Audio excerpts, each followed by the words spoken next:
glad you came. I'm here to talk about how to use social media to try to help save your favorite restaurant, maybe. And, well, I have a slideshow too for you, so.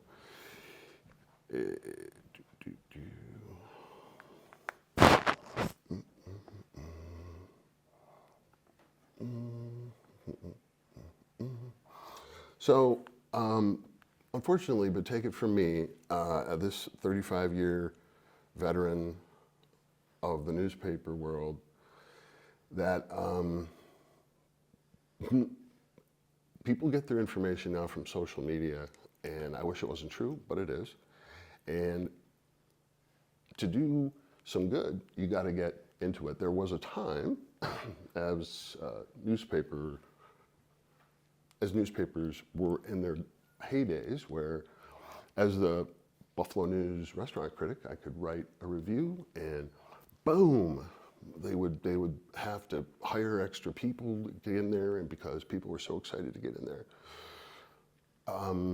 As newspapers have faded, coverage of food in general has shrunk, and the newspaper review has disappeared, but so has the newspaper, so I guess we're even.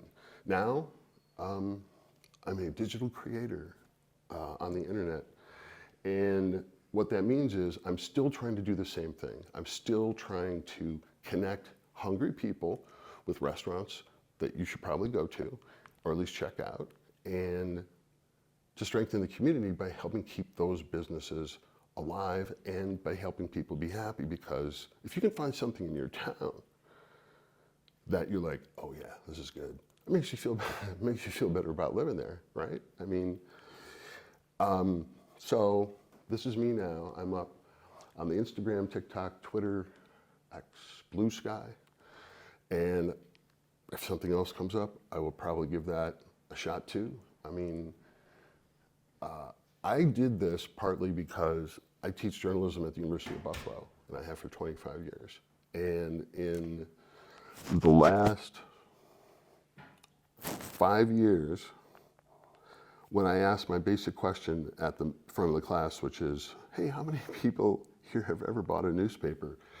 I stopped asking that question because it was obvious. And they talked me into getting my first TikTok account. They were like, because when you think about it, if you're trying to communicate, you either have to go where the people are or write them off. And so I got over myself, and I got, much to the horror of my children, I got a TikTok account. When people are starved for information, they look to, on social media, they look to people they know first. So people who know people who say something can be noticed. So the first thing you got to understand is that I'm asking you to get into the pornography business, because food, porn, works. And what I mean by that is you want to present people with imagery that makes them go, I want it just like that. And it takes a little work, and it takes some thinking. Like, because you are going to try to, in your post, present one object of desire. Just pick one thing. Effective communication on social media is not showing people forests. You want to show them a tree. One thing, because people aren't going to like get into a whole thing. They want one thing that makes them go, oh, maybe I should go there. Yes. So what you're trying to do is capture the passion that you had for whatever dish it was and communicate that. So how do you do that? Come on in. I'm sorry, sir, we're all sold out. There's no standing room only. So what you're doing is you're writing, I'm asking you to write a love letter to a restaurant. And that takes just a moment of reflection, because if you want to write a love letter to a person, like if you should ever want to do that, I mean, what you do is you look for the details, right? You know, if you give them generic blandishments, you're the hottest thing since sliced bread, you're not going to get very far. So what specifically was it about the dish that you chose that you're going to use as your Valentine that made you go like, yeah, I would come back and get this. Whatever it is, that's perfect. Like, don't edit yourself. Don't feel like that's stupid. What people are looking for is a genuine connection. They're not looking for somebody to come down from a friggin' mountaintop with a tablet and say, well, according, you know, if it reminds you of your mom, of something your uncle made you once, great. If you like the sorbet because you like, this is like the best cherry pop I ever had, okay, it's pop. Whatever it is that it did for you, just be honest. You don't have to hear people laugh at you. People respect real passion, whether or not, you know, it jives with some idea of like, oh, I'm not a restaurant critic. Yeah, you're not a restaurant critic, and that's the point. You're genuine. You're not somebody who's, you know, paid to do this stuff. So, you got one or two sentences to grab people's attention. Surface, like if the dish you're writing about, the thing you love about it is that it's so crispy when other types of this thing are soggy or whatever, the word crispy needs to be in your first sentence. You also want to just level why you like it, what you would tell people about it. You know, if you have other stuff to talk about things elsewhere in the restaurant, you can add that, but you have to have one thing that you're in love with and you project it. So this is a four-piece because the point of this particular one was the place is new. So I wanted to give a variety of things. So I wanted to give a glimpse of the interior. It's very dim, but that's on purpose because the place is dim. These are not spectacularly brightly lit shots, but you can get the pictures taken together to support the point, which is, hey, there's a new place open. There's a little place that's got some dishes, and you can get a glass of wine. So the picture sets the piece. Like if you don't have a good picture of something, get a better one or fix the one you have, but do not publish mud that looks like it's been published through a potato. You're not doing yourself any good. Hello. So this requires a little bit of a mental shift, right? Before you were a civilian, but now you're on a mission. And you got to take it a little more seriously than you did before. So you're allowed to pick up the plate and go to a place in the restaurant that has better light, like over near the window. Put it down, take a picture. You know, most people understand now that food and photography goes together. I mean, if it's a jammed restaurant, then, you know, but whatever. People appreciate the respect you're giving their work. Nobody's ever hassled me for walking around looking for light for I could shoot the plate. Please never use flash because it blows out details and gives everything a harsh thing. With today's digital cameras, mostly if you have one of these, you can do a lot by adjusting levels afterwards. This is an extra step, right? I'm asking you to take this a little seriously, and that includes after you shoot, don't post from the restaurant. Go look at it, think about it, look at it someplace later on a bigger screen, an iPad, a laptop, something, because you are going to be offering people images that are going to end up, they're going to look at them when they're the size of postage stamps or a little bigger. So really, like paying attention to the details on a big screen pays off because you don't want to have to make people try to notice things you're talking about. You want them to be able to see it. So I know I'm getting in a little deep here, but as long as you're willing to look at your stuff before you fire it off, you should be okay. Show what matters, right? What matters to you? I know when I eat a sandwich and I see some big piled up sandwich, and I have a picture of the outside, I'm like, okay, sure, but what's it look like on the inside? Well, you show people. You take a little extra step. And if you're eating with people who are very grabby, you have to warn them that the camera eats first. Thank you very much. Do whatever you want afterwards, but first you must make love to the camera. And here's the other thing. I grew up in photography when every frame cost money. I started shooting on 110 little cameras. Digital cameras are, you're free to just bang away. Bang, bang, bang, bang, bang. Try different things, different light. You know, play around a little bit.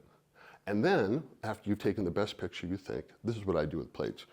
I'm like, oh, okay, this is good. I turn the plate at least a quarter turn and get another look.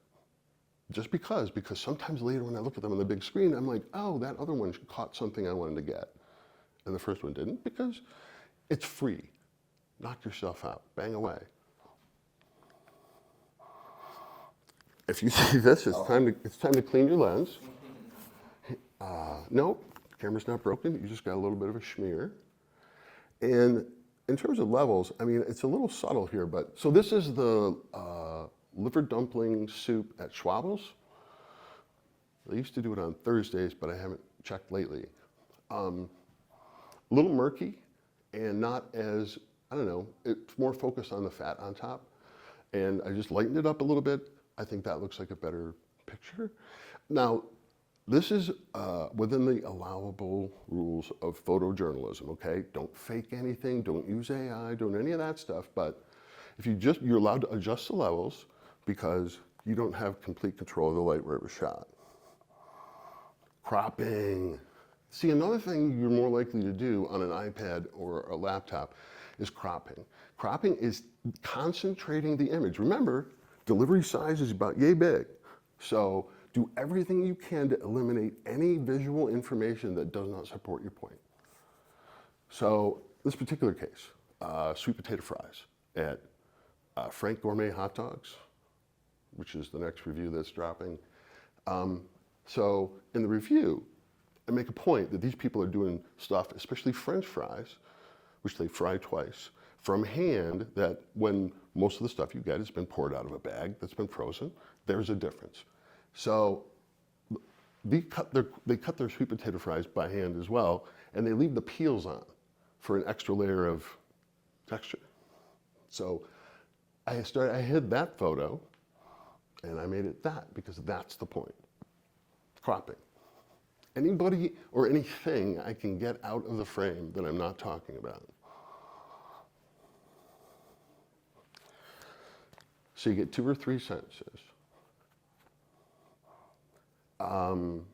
Please include prices. When I read something in social media, I'm looking at a picture, I'm like, damn, that looks good. What's the next question? Okay, how much that costs? Because, you know, something that you might buy for $20, you wouldn't buy for $45. So, and where can they find it? Because I think you should always put an address, and if possible, a URL, if they have one, their domain name. Because sometimes people only ever look at the text, or they might not see the picture or whatever, but this is what links the yum to the restaurant in an unmistakable way. Like, sometimes people rely on tags in the Facebook or other things, and I don't think you should do that. I think, look, you're writing a couple sentences. If people are like, yes, I love this thing that you love, where can they find it? You know, generally, where is it? So I give it a street address, I give a town, I give a link, and if appropriate, I say, you know, this is only on Thursdays. Like, I try to give in the caption enough information for you to go out there and get it, because, oh, and anything else they need to know, if it's like a cash only, like, I want people to be happy when they show up. I want them to have all the information they need. I don't want them to show up and be like, oh, it's Wednesday. They only have the liver dumpling soup on Thursday. What an asshole. You know, no. You just want to think this stuff through so your Valentine lands with the desired effect. So, now that's my presentation, and now I'm going to pitch you on buying a copy of my book. It's my first published book, it's the first thing with my name on it that I get to sell people, $13.99. If you want one. 175 places, 600 color photographs. Great gift for people who can't make up their minds about where to eat dinner. I'm just saying. Some of the pages, 5 Points, Moriarty, Farmers and Artisans, Mojo Market, and Kenmore. And I want you to be aware, please, that I do 4bytes.net, which is what my editorial platform is. I'm so glad that with the help of Devlin and other people, I was able to move off of Substack, and I have my own thing now, so I don't have to pay Substack 10%. And they're making some dodgy friends over at Substack, and I'm well rid of it. Thank you very much. So I want you to know that you can sign up for free on the email and get the Sunday news. So I did brunch last Sunday. I think it's time for a fish fry roundup. That's what I would expect to see tomorrow. $8 a month or $50 a year. You can read the fancy stuff, the reviews, which are my Valentines to restaurants. And, you can join me on International House March 5th. I'm doing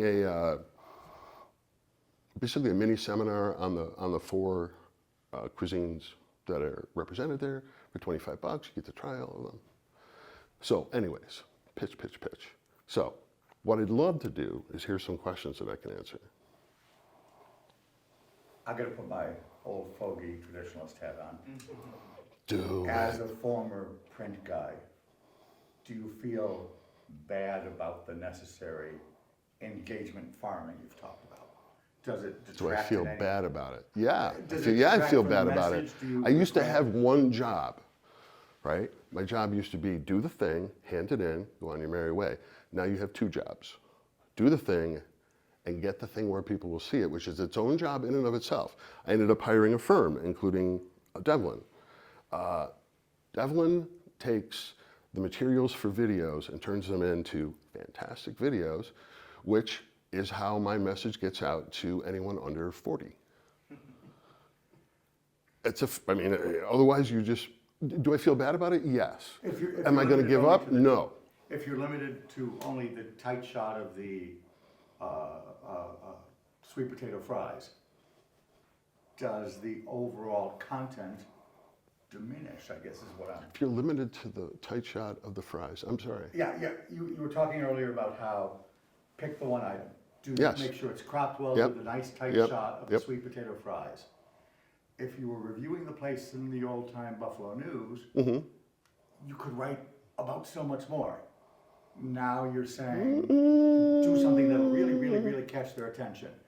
Do you see the dichotomy I'm trying to raise? Well, I think you're talking about 2 different forms of food communication. I'm speaking here to a social media post for this stuff. In a review, that's a different sport.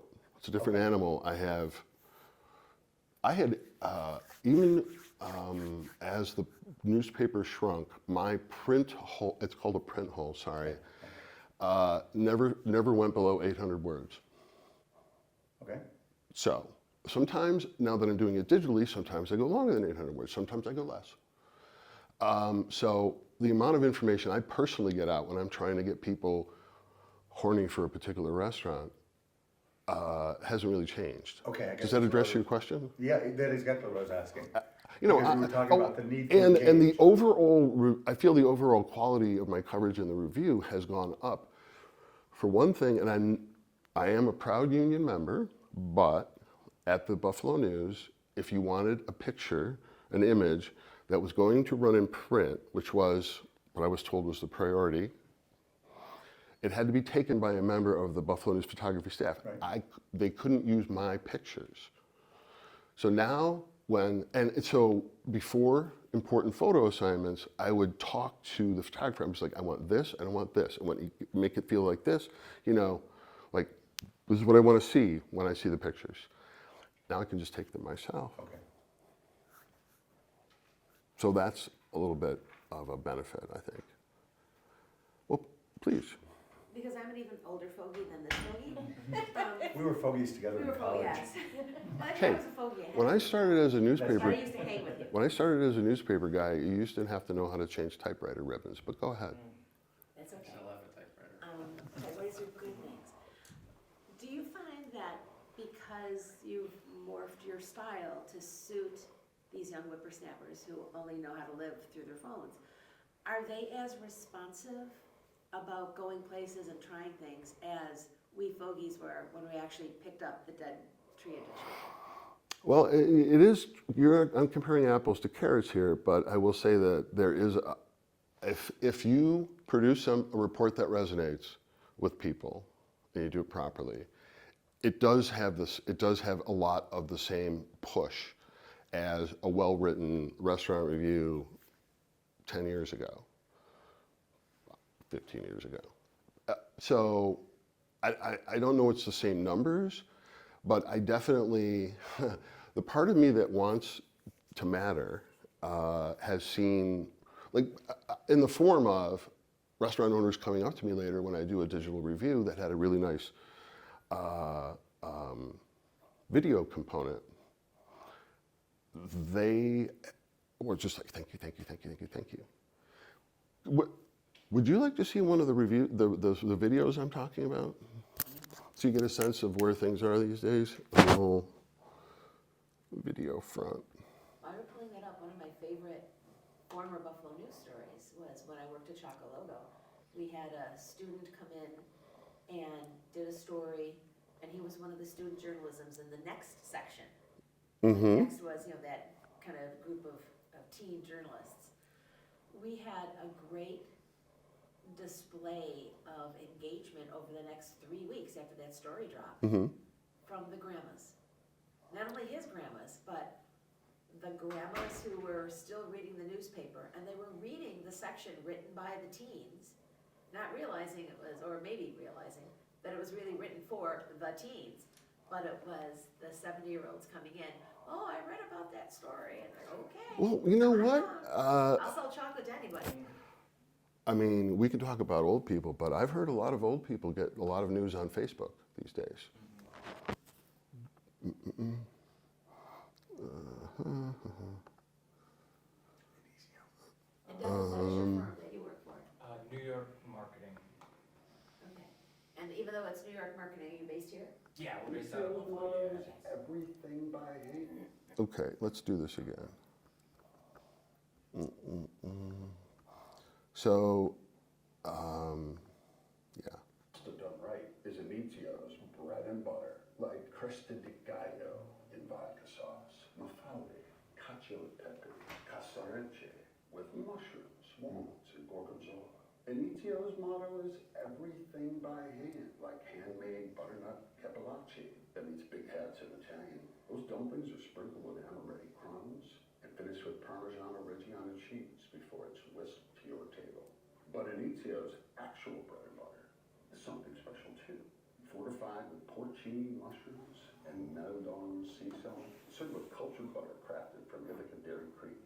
Every loaf is 3 days in the making. When you order bread at Inizio, a loaf gets a blast of heat to make the crust extra crackly, so that when it's cut for the table, it arrives toasty, so the butter melts into every crackly bite. So go ahead and order the broccolini, bitter greens sauteed with garlic and almonds. Order the hanger steak with smoky potatoes, saffron aioli, even the panna cotta, and the warm, baked just for you cookies. Then go ahead and order a second loaf of Inizio bread, a little gift to yourself for the morning, because everybody's got to eat. Fresh pasta done right. Where is That looks that really place? good. That's on Elmwood Avenue. You're right. It's across, it's not far from the co-op. Dave's been trying to talk me into there for So, I mean, well, Aces. because, as somebody who was a producer of really good sentences for 30 years, video's easier to move people with once you know how to make it.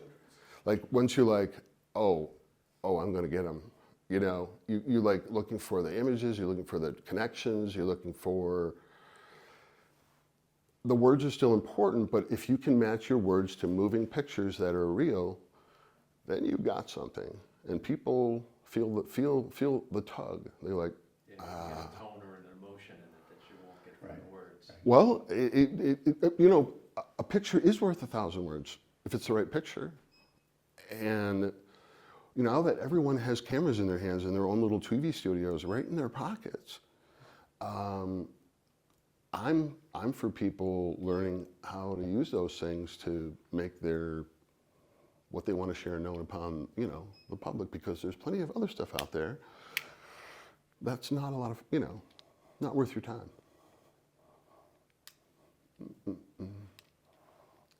On the story thing, when you said it, it made me think about the Dick and Jenny's video that you had me edit, where you told the story in the beginning, where you mentioned how there was the kid playing the piano and everyone was gathering around and dancing. Like, there's those little added things that you get to see visually too with the video, that you could write the sentence, but when you see it and hear him say it, it adds to it too. Well, and this was part of my learning to grow into how to do this.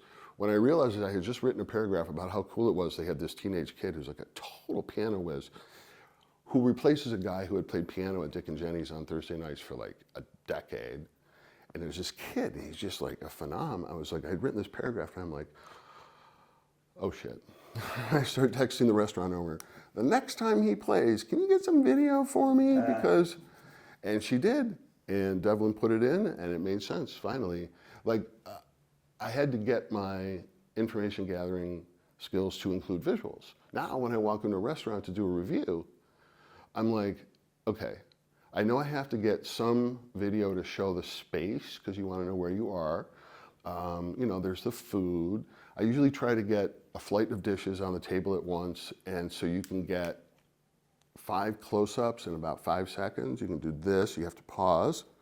Now I know that Devlin told me you have to pause. Don't just keep waving that camera around. Pause, pause, pause, pause. And then I know I can put words underneath it, tell people what it is. I can talk to them about it. And there's information coming in at such a rate that they probably won't skip at that point. So, in addition to all the stuff I normally get, copy of the menu, interview people. And it produces some powerful stuff. This is a particular favorite of mine, if I may. If you want the best cider in Western New York, the choice is clear. At Cherry Bank Farm Cider Mill in Sanborn, 3 generations of the Kelsch family have pressed cider from neighboring orchards' apples. Since 1948, Cherry Bank Farm is open every day through the first week in December. Cider is just $7 a gallon. More great reasons for a visit include a variety of fresh baked pies and more baked goods, whole grain breads, and a wide selection of local apple, plus the work of other local food artisans, shelf after shelf of jams, jellies, maple syrup, and more. Bring cash a check, they don't take cards. What makes Cherry Bank better is the Kelsch family standard. Kept cold throughout the process, its flavor rings clear. Other mills heat cider to pasteurize it. Cherry Bank uses cool UV light. The Kelsches have even refused to compromise their standards and pulled their cider out of stores that wouldn't store it and serve it correctly, keeping it in open-top coolers. Well, fresh cider spoils as fast as fresh milk, so they weren't having it. If you want to go where the persnickety, picky people make the best cider, go to Cherry Bank for about another month. You can see for yourself. I think at Cherry Bank, the choice is clear, because everybody's got to eat. If you want the best cider. I am not a person who argues about what is the best chicken wing in Buffalo, but when it comes to apple cider, I will argue with you, because it's easy to pick a champion as far as I'm concerned.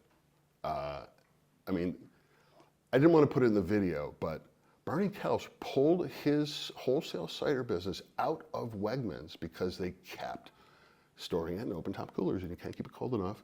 And he cared more about the quality of it than how much money he was going to make with Wegmans. And that's a guy who I like making my cider. It is clear. You can hold it up and clear. By the way, that shot at the beginning, it took me 3 hours. That was the first time I ever did a well-lit food shot. I'm doing it 6 times. I poured so much cider that day. But it worked, right? Anyways, it's fun. I'm learning things.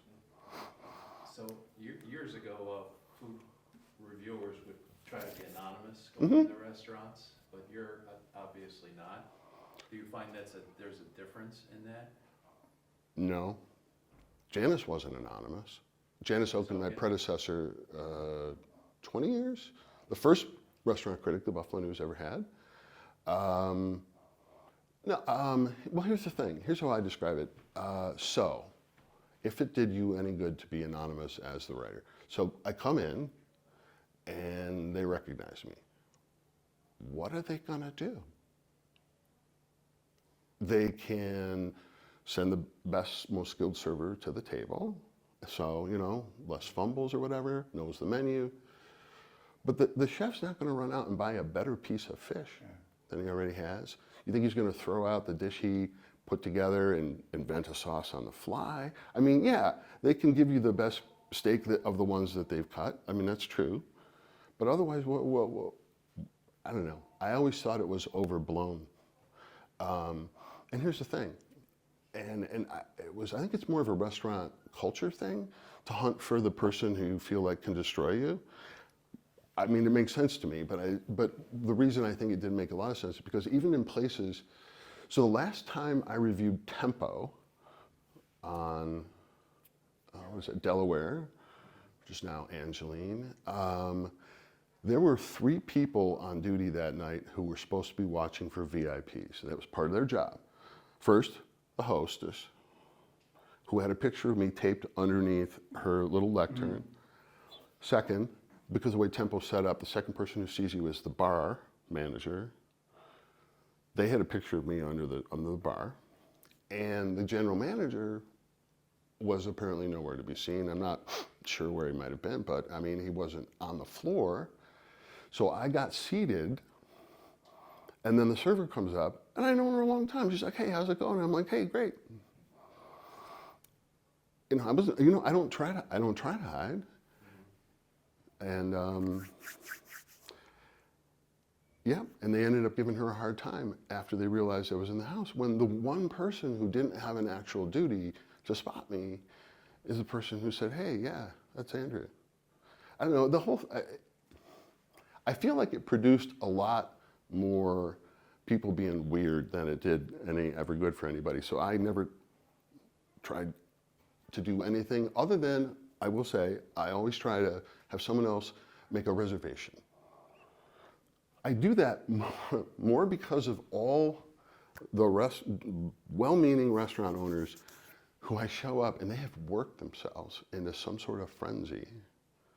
I'm like, why did you do this? Like, they've done something new, different, extra. Well, the whole point is I want the regular. If you do something nice and extra for me, you represent that it is how things are because you did it for me. That's why I show up without making the reservation. But once I'm there, you know, whatever, what am I gonna do? I do something in pursuit of like fairness towards restaurant owners that the Buffalo News didn't used to do. About a year before the pandemic, I finally got because before the pandemic, the rules of engagement under which I was operating were that I was supposed to go into a place and call balls and strikes. So if I didn't like it, I was supposed to write a negative review. Don't go here. And I understood that, but the longer that I ended up, because I had to set up photography, like Janice had somebody else do it. So I'm calling the restaurant owner saying, we'd like to set a time for a photographer to come and shoot a bunch of your food. And when they say, is it a good review? I had to say, I can't tell you. And especially when I knew I was going to criticize them, that made me feel like a complete schnook, a schmendrick, a putz. And eventually though, I came to my own policy, which was, you know what, if I'm going to criticize them in there, I don't care what the official policy is, I'm going to call them. If I should have the nerve to criticize this business run by these people who are trying real hard, if I'm going to criticize something they did in public, I should have the nerve to tell them first in a conversation before anything is published, right? Otherwise you're hiding. And when I started doing that, it felt so much better because I don't have a problem criticizing people as long as they deserve criticism. It's in context, it's appropriate, they're, you know, well balanced. And plus, talking to the person, sometimes, rarely, but sometimes they ended up saying, but that was X. I'm like, and I'd be like, oh, okay. You know, it happened to be the night that their lead line cook was in jail and they couldn't get him out in time, you know, or something like that. I mean, things do happen. And it would be unfair to represent, because it's not like I'm going to write another review next week, right? And my intent is to get as fair a package of actionable intel out there as possible. So sometimes I did make changes, and that was even better. I was just gonna ask you, do you just claim, oops, they had a bad night? Well, let me just finish that, but hold on to that question. During the pandemic, I finally got rid of the scores entirely because I said, well, obviously we cannot compare what we're doing now to what came before that, obviously, right? So, and that worked. So after that, every single restaurant review I wrote was unabashedly a message that you should go here, and I'm going to make a case to you. I'm going to pitch it to you. You're my jury. I'm going to try to prove to you that there's something here that you should look at, think about, and try to do it in a way that even if you were never going to go to this restaurant, it'd be interesting to read. You might learn something. So it's like a Valentine's Plus, which is a much cleaner game, because the whole job of like declaring a restaurant substandard or lowered in the rankings and stuff like that, I have no interest in it, because I mean, the difference between 9th and 10th, like I'm the kind of guy who would stay up night thinking about that, and that's not for me. And people who are willing to give all these grades, I mean, go ahead. If you're into that sort of thing, it's just not my cup of tea. Very subjective. Well, how many angels can dance on the head of a pin? You know? Tell me it's good, tell me why it's good. Tell me how it's good. You know? I will write about diners because I did recently, because they really had a really nice brown sear on the corned beef hash. I like that. I miss that. And they make their own bread for toast. Okay? That's two things. I'm like, that's a place I would go back to, right? And I'm also writing about, you know, whatever the nicest things I can get my hands on. Because it's all about connecting hunger with people. I don't care what you're hungry for. I will find it for you. That's basically what I'm trying to do. You know? Vegans? Love them. Yeah, let's go. Gluten-free? Did you know that Lockport has a completely gluten-free restaurant with a bakery and dinner service with a bar, all gluten-free? Because the parents had 4 gluten-free kids, and they were spending so much money when they were growing up trying to get them gluten-free stuff. They made their own mixes, and they were like, well, we could open a restaurant. And it's 10 years now. What restaurant is that? It's called Kith, K-I-T-H, and Kin. Oh, Kith and Kin on Transit Road. And it's good enough that you might wander in and not notice it's gluten-free. the same thing with Sevens on Louisiana Street. Their croissants and their baked goods are extraordinary, and it's all gluten-free and vegan. There you go. People, you know, if you're a food person who can find an audience, you can do a specialized thing that you wouldn't be able to get otherwise. I mean, those are kind of my kind of people. If I go to a restaurant, returning to your question, if I go to a restaurant and I'm like, so I go to like 2 or 3 places a week, trying to find places that I want to bring to people's attention. And if I go in and I'm like, nobody has to know, nobody has to hear about it. I'll go back again later, you know, maybe in 6 months or a year. Things change. Especially if I hear like a chef has changed or something like that. I'll go back, you know. Restaurant years are like dog years. We have them for so little time that, you know, I don't feel good writing somebody off for 5 years. But if you don't give me a reason to come back, I have a whole list. I have a list of 80 places now on my to-eat list at this point. And what I do is every 2 or 3 times a week, I go out and try different things. My long-suffering girlfriend, Jen, is often not with me, but I ask people who spot things and send me tips, because tipsters get fed. That's how 4Bite works. There have people out there who have been sending me stuff for 15 years. They'll see a new restaurant, pull over, take a picture, go inside, find somebody, get their name and cell phone number, and send it to me. I do the rest. And tipsters get fed, so if I end up saying I have to go here and eat there, I invite them. And a +1. I'm like, because I have to buy all this food, and Jen has a strict leftovers coming home policy, so I mean, it works for everybody. So what else you got? Do you make multiple visits then for a review, or just a single? usually review after a couple of visits, but sometimes I make an exception. Like recently, Jaresk, a Persian place on Maple Road in Amherst, about a mile east of the Amherst campus. I went in there and I was like, wow. So I just did that right away. Another one I did right away was Mira. Yeah.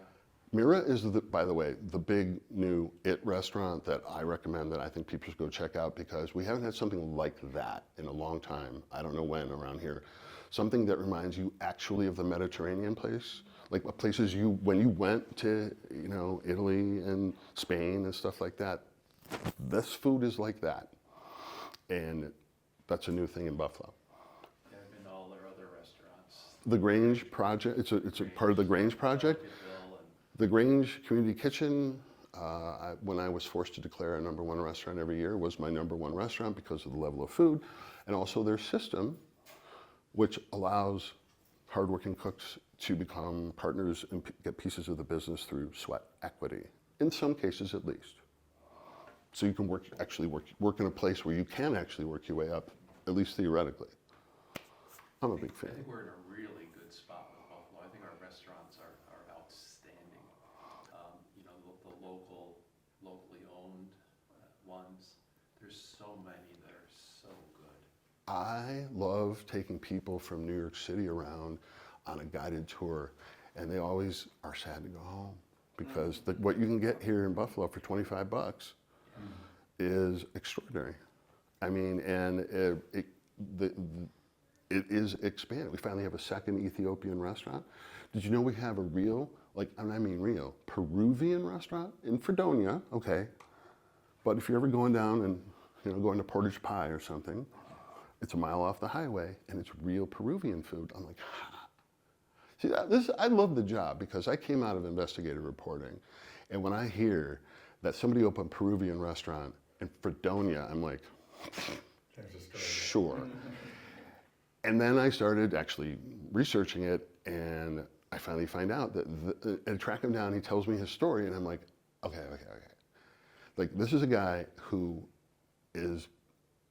was a traveling executive chef for, I believe, the Marriott hotel chain, training crews to set up hotels in other countries, and then came back to Vegas and bought a piece of a Peruvian restaurant, but he wanted to get out of Vegas, so he sold that, searched on Zillow, traveled to 14 different locations, Jersey, Virginia, checking it out, pulls up on this place in Fredonia, and he's like, okay, this I can work with. So he wasn't native of Fredonia, just coming home? That is a total Zillow score. And it was preposterous to find such good food, and then I found out why. I don't know. I always the story, right? If you're trying to get people to pay attention to someone's business, if they have a part of the story that leads to it, that's great. Dopest dough, bagels and stuff. Do you know how this got started? Yeah, the drums, his hands. Joe White, the founder, was a guitar player or a bassist, I believe. Okay. And he was in a traveling act. They were, making money going around the country. And then he got tendonitis. And you can't play instruments if you have tendonitis. As part of his rehab, he was molding, they asked him to squish Play-Doh, and he's like, well, if I'm gonna do this, I might as well make bread. And that's how the bagel business started. He was just working it out. And it turned out he didn't have to get back on stage. I don't know, it was pretty cool. What is the, and you kind of touched on when you said Buffalo or West New York is really cool. We have a lot of stuff that New York City doesn't. What's the trend? Is there something new or different here that you Well, new wouldn't for, have noticed a couple years ago? do you mean new for Buffalo? You don't mean new in the country? Either one. Well, They're new- both good questions. there's Southern Junction is the only unique restaurant in Buffalo, meaning it is nowhere else in the world. Where? Southern Junction is at 365 Connecticut the Street. Okay, Indian It's barbecue. what? Yes. Yep. He made that up.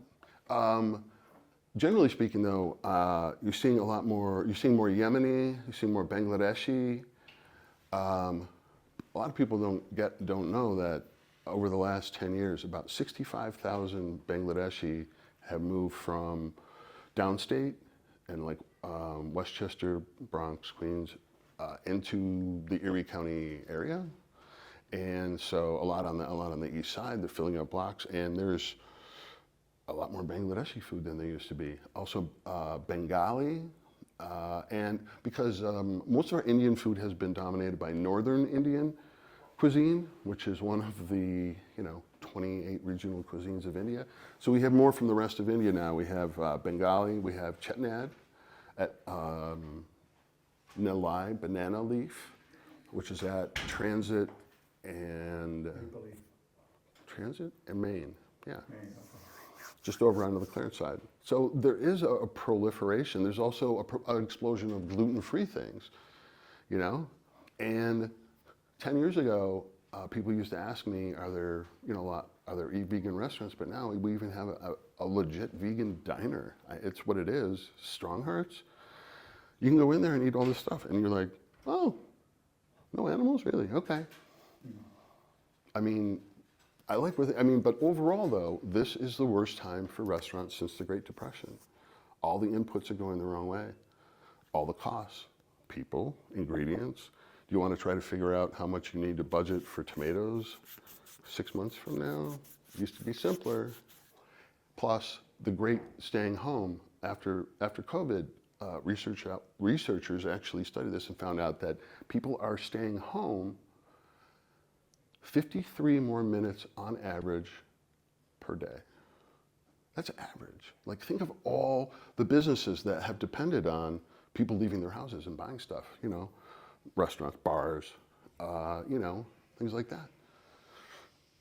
It's tough for everybody. So that's part of the reason, why I was trying to pitch this as something I wanted to talk about, because first of all, I hope people understand that, restaurant years are like dog years. They're very short, and you love them, and then they're gone. So if you want to help people stick around, there is something you can do about